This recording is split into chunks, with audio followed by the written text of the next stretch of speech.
आप सब मित्रों का हृदय से स्वागत करता हूँ।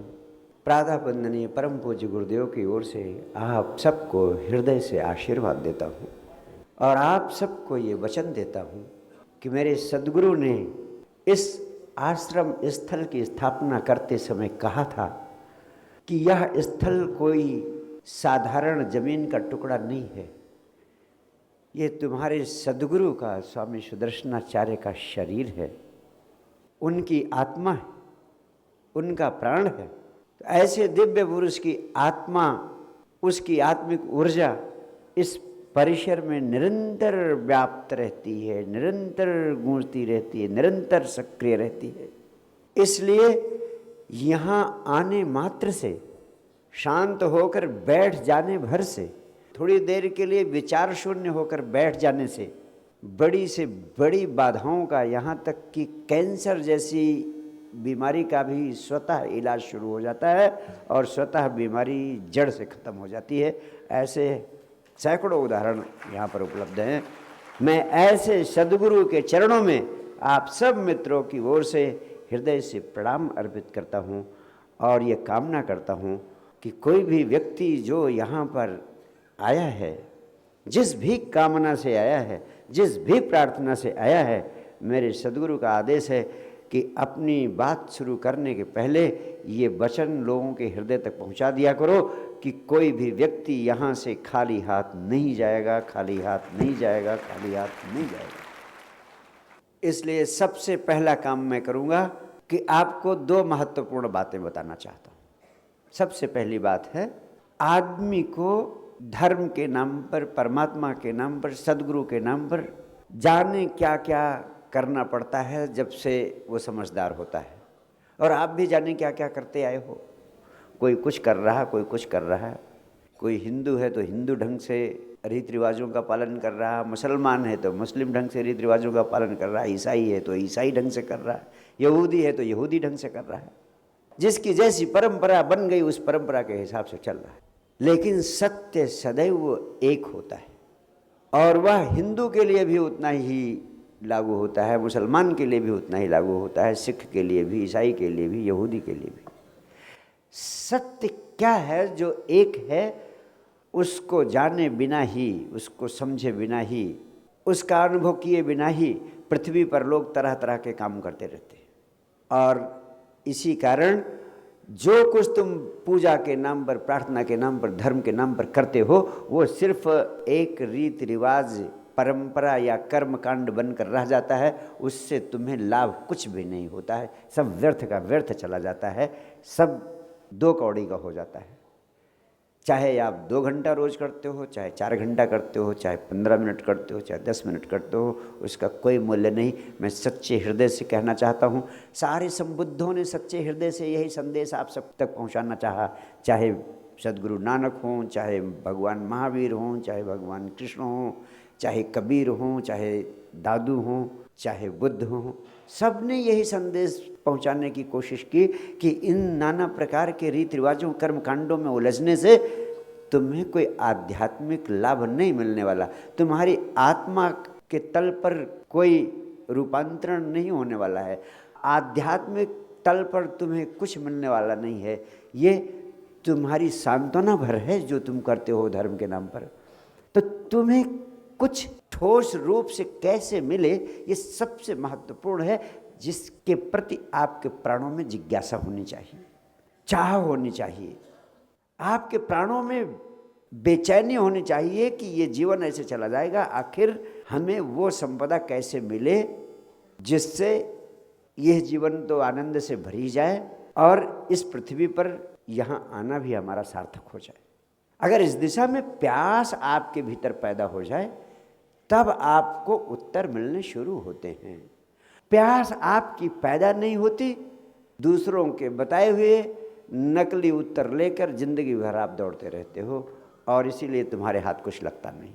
सारी भौतिक संपदाएं तुम्हारे पास होते हुए भी तुम जस के तस बने रह जाते हो और सारी जिंदगी कूड़ा करकट इकट्ठा करने में लगे रहते हो। एक साइलेंट हो जाते हो, ऑफ हो जाते हो, पता नहीं चलता कब तुम विदा हो गए और सब यहीं धरा का धरा रह जाता है। एक अद्भुत संपदा है जिसके आप मालिक बन सकते हो, जो शरीर छूटने के साथ छूटती नहीं है। वो अद्भुत संपदा है। वो वही संपदा है जो बुद्ध को मिली, महावीर को मिली, कृष्ण को मिली, कबीर को मिली, नानक को मिली। उस संपदा के तुम मालिक बन सकते हो। और इन सभी संबुद्धों ने बताया है कि एक एक की संभावना है कि संपदा को प्राप्त कर लो। वो संपदा क्या है? वो संपदा है 24 घंटे मौज में जीने की संपदा, 24 घंटे आनंद में जीने की संपदा। ऐसी संपदा कि तुम्हारा आनंद कभी भंग ही ना हो। अभी तो जो तुम्हें मिलता है, छोटे मोटे सुख मिल जाते हैं। कोई काम बन गया तो आप थोड़ा सुखी अनुभव करते हैं, कोई काम बिगड़ गया तो दुखी हो जाते हैं। तो सुख का तो आपको अनुभव ही नहीं है। ये छोटे मोटे सुख दुख का अनुभव है। कोई उपलब्धि हो गई, थोड़ा धन मिल गया, थोड़ा पद मिल गया, थोड़ी प्रतिष्ठा मिल गई, या मकान बड़ा बन गया, कोई काम आपका हो गया तो थोड़ा सुख मिल जाता है। और ये तो हर आदमी की ज़िंदगी में आता ही रहता है, जाता ही रहता है। आपकी भी ज़िंदगी में आएगा जाएगा। ये कोई महत्वपूर्ण बात नहीं है, बड़ी बात नहीं है। ये तो छोटा बड़ा कम अधिक कुछ न कुछ आता जाता ही रहेगा। ऐसी बात नहीं है जिसके लिए आपको कुछ करना पड़े। ये तो आते रहेंगे जाते रहेंगे। लेकिन कोई एक चीज़ है जो आपके जीवन को असाधारण उपलब्धि दिला सकती है। वो कौन सी चीज़ है? उसी को हम कहते हैं आत्मज्ञान, उसी को हम कहते हैं आत्म साक्षात्कार, उसी को हम कहते हैं 24 घंटे की मौज। और जब एक एक व्यक्ति को मिल सकती है तो आपको भी मिल सकती है। अनपढ़ कबीर को मिल सकती है। मसी कागज छुयो नहीं, कलम गही नहीं हाथ, उनको मिल सकती है। विधि बड़ी सहज है, लेकिन यह सरल सहज विधि आपको दी जाए तो भी आप इधर से सुनते हैं उधर से निकाल देते हैं। अगर ऐसा ना करें आप तो आज यहाँ 1 घंटे आप सुनेंगे मुझे, इस 1 घंटे में ही आपको इतनी बड़ी संपदा मिल सकती है कि आपका पूरा का पूरा जीवन बदल सकता है। सिर्फ 1 घंटे सुन लेना ही पर्याप्त है और कुछ करने की ज़रूरत नहीं है। 2 मार्ग अभी तक पृथ्वी पर पैदा हुए हैं उस विराट संपदा को पाने के लिए। एक है साधना का मार्ग कि साधना करिए, तपश्चर्या करिए, विधि करिए, आसन करिए, प्राणायाम करिए, ध्यान करिए, प्रार्थना करिए, पूजा करिए। और दूसरी विधि क्या है? दूसरी विधि है श्रवण, सुन लेना। सिर्फ सुनने भर से भी क्रांति का विस्फोट हो सकता है आपके भीतर। सिर्फ सुनने भर से आप पूरा का पूरा बदल सकते हैं।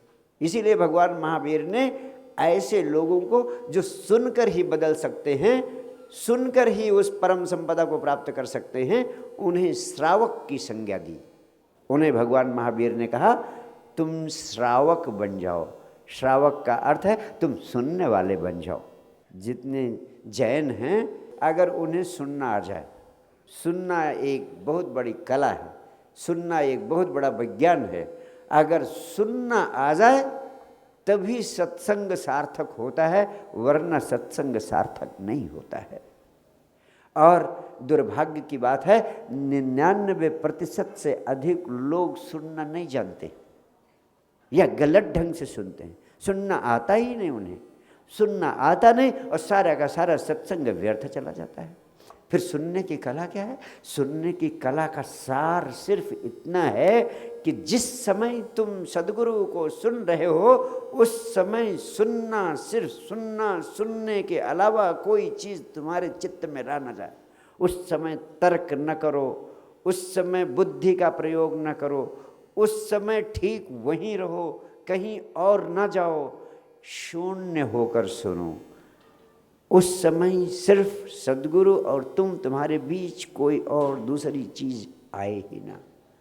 तो सुनना ही तुम्हारे प्राणों में ऐसी विद्युत तरंगें पैदा करता है जो रूपांतरण का रसायन पैदा करने लगती हैं, जो परिवर्तन का रसायन पैदा करने लगती हैं, जो तुम्हें नया जीवन जीने की दिशा में सक्रिय कर देती है। तो सबसे पहला आग्रह आपसे है कि 1 घंटा हृदय से हृदय की बात होने दो। बुद्धि को बीच में मत लाओ, तर्क को बीच में मत लाओ, किसी और चीज़ पर ध्यान को मत ले जाओ। सिर्फ आपका हृदय इतना खुला रहे कि जो मेरे शब्द निकल रहे हैं भीतर से, वह शब्द सीधे आपके हृदय को छुए। हृदय का विवेक जग जाएगा। 1 घंटे हृदय पर मेरे शब्दों की चोट होगी तो आपके हृदय का विवेक जग जाएगा। सद्गुरु की यही अद्भुत क्षमता होती है कि आपके हृदय के विवेक को जगा देता है। हृदय के विवेक को जगाने का अर्थ है कि आपको बुद्धि से निर्णय नहीं करना पड़ता है, आपके भीतर से ही आ जाता है हमें क्या करना चाहिए, इस मामले में क्या नहीं करना चाहिए। बुद्धि का प्रयोग करते हैं तो निर्णय पर नहीं पहुंचते हैं। एक बुद्धि कहती है ऐसा करो, दूसरी बुद्धि कहती है इसका उल्टा करो, और तब आपके अंदर बेचैनी होती है, तब आप टूटने लगते हैं, तब आप अशांत होने लगते हैं, तब तरह तरह के उपद्रव आपको घेरने लगते। आप बुद्धि से किसी निर्णय पर नहीं पहुंच पाते हैं, इसीलिए बुद्धि का जितना ही विकास हो रहा है मनुष्य उतना ही अशांत, उतना ही बेचैन और उतना ही तरह तरह की बीमारियों का शिकार हो रहा है। तुम्हारी सारी बीमारियों की, शारीरिक बीमारियों की बिजड़ तुम्हारी बुद्धि है, तुम्हारी सोच विचार है। इसलिए थोड़ा हृदय को जगने दो, थोड़ा हृदय को खुलने दो। हृदय को खुलने का एक ही शक्तिशाली उपाय है, जब सद्गुरु के पास बैठो तो हृदय को खोल कर बैठो। हृदय को खोलने का उपाय है सिर्फ सद्गुरु को सुनो, सोच विचार मत करो, और थोड़ी देर शून्य को अपने भीतर प्रवेश करने दो। शून्य को भीतर प्रवेश करने के लिए मैं 5 मिनट का समय आपको देता हूँ। जहाँ हैं जैसे बैठे हैं सुखपूर्वक बैठ जाएं और शरीर को ढीला छोड़ दें, शरीर तनाव शून्य हो जाए, हाथ पैर कंधे बिल्कुल ढीला छोड़ दें और बैकबोन को थोड़ा सीधा कर लें, लेकिन तनाव बिल्कुल ना हो। मैं एक एक के पास पहुंचूंगा, एक एक के भीतर प्रवेश करूंगा, एक एक के भीतर प्रवेश करके जिस चीज़ की आपको ज़रूरत होगी वह मेरा सद्गुरु आपको उपलब्ध कराएगा। सिर्फ तनाव शून्य होकर, शरीर को ढीला छोड़कर, बैकबोन सीधी करके पूर्ण रूप से सुखपूर्वक बैठ जाए। और अब आहिस्ता आहिस्ता अपनी आँखें बंद कर लें, अपनी आँखें बंद कर लें, अपनी आँखें बंद कर लें, अपनी आँखें बंद कर लें। और अब बंद आँखों से अपने हृदय केंद्र को छाती पर बाईं ओर अपना ध्यान ले जाएं। खोजें नहीं हृदय कहाँ है, बस ध्यान का हल्का सा रुख छाती पर बाईं तरफ हो और बंद आँखों से हृदय केंद्र को देखते रहिए, देखते रहिए, देखते रहिए, देखते रहिए। सिर्फ आपको हृदय केंद्र की ओर देखते रहना है और यह भावना करनी है कि सद्गुरु की ऊर्जा, परमात्मा की ऊर्जा दिव्य प्रकाश के रूप में आपके हृदय में विराजमान है और आप बंद आँखों से हृदय केंद्र को देख रहे हैं। यह भावना कर रहे हैं कि परमात्मा की ऊर्जा, सद्गुरु की ऊर्जा दिव्य ऊर्जा के रूप में आपके हृदय केंद्र पर विराजमान है। बंद आँखों से सिर्फ हृदय केंद्र को देखते रहना है। आप अपना काम करेंगे और सद्गुरु अपना काम करेगा, वो आपके भीतर इसी बीच प्रवेश करेगा। इतनी ही चेष्टा आपको करनी है कि अगर आपका चित्त हृदय केंद्र से हट जाए तो पछताएं नहीं, पश्चाताप ना करें, फिर हृदय केंद्र पर आ जाए।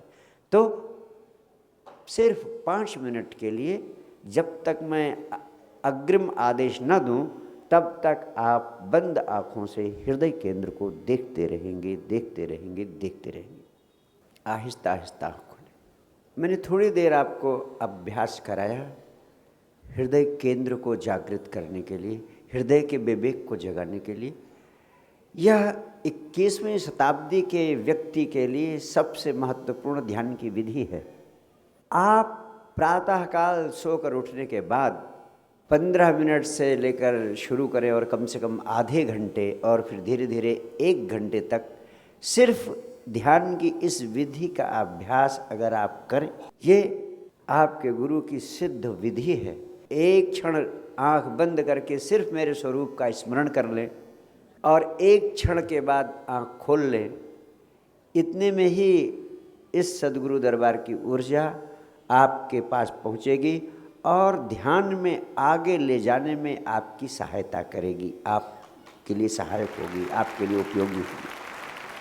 सद्गुरु का स्वरूप तो सिर्फ एंटेना है जो आमंत्रित करता है इस ब्रह्मांड की ऊर्जा को, ब्रह्मांड की शक्ति को, और सद्गुरु की ऊर्जा आपको गहरे ध्यान में ले जाने में सहायक हो जाती है। जब ध्यान में आप पहुंचने लगेंगे तो पाएंगे कि भौतिक जगत की, भौतिक संसार की जितनी समस्याएं आपकी ज़िंदगी में आ रही हैं, उनका समाधान आपके भीतर से अपने आप आने लगा है।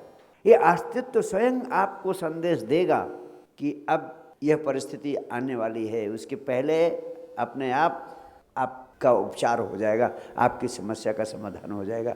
आपके कदम गलत दिशा में उठेंगे ही नहीं, जिससे आपकी क्षति हो, आपका नुकसान हो, या आपको किसी प्रकार के कष्ट में होना पड़े। और इसका अभ्यास करते ही आपको पता लगेगा कि कुछ आपको उसी दिन से मिलने लगा है। जैसे अभी सिर्फ 5-7 मिनट आप बैठे, लेकिन 5-7 मिनट के भीतर ही आपको कुछ न कुछ शांति का, आनंद का, ऊर्जा का अनुभव जरूर हुआ होगा। ऐसा हो ही नहीं सकता कि एक व्यक्ति भी अनुभव से न गुजरा हो, क्योंकि सद्गुरु की उपस्थिति में सद्गुरु एक एक के भीतर प्रवेश करता है किसी न किसी प्रकार। चाहे आप बिना मन के भी बैठें तो भी कुछ न कुछ तो हाथ लगेगा ही आपके। तो ये 15 मिनट का अभ्यास आप प्रतिदिन शुरू कर दें तो कम से कम मेरा आपसे परिचय होना शुरू हो जाएगा। आप जहाँ रहेंगे वहीं होना शुरू हो जाएगा, और फिर आप बहुत दिन वहाँ नहीं रह पाएंगे।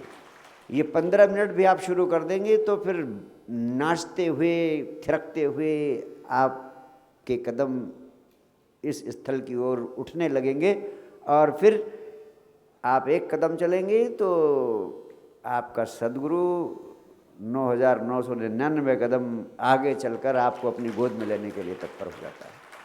और मैं बताऊं, ये शुभारंभ है। सिर्फ इतने से शुरुआत कर देने से भूमिका बन जाएगी 24 घंटे आनंद की तरंग में जीने का अवसर, जीने की क्षमता, जीने का अभ्यास आपको उपलब्ध होने लगेगा। इसके साथ साथ जरूरी है थोड़ी सी जिंदगी के प्रति समझ भी। मनुष्य के जीवन का, अध्यात्म का, धर्म का सारा कार्य व्यापार आत्मा परमात्मा के इर्द गिर्द घूमता है।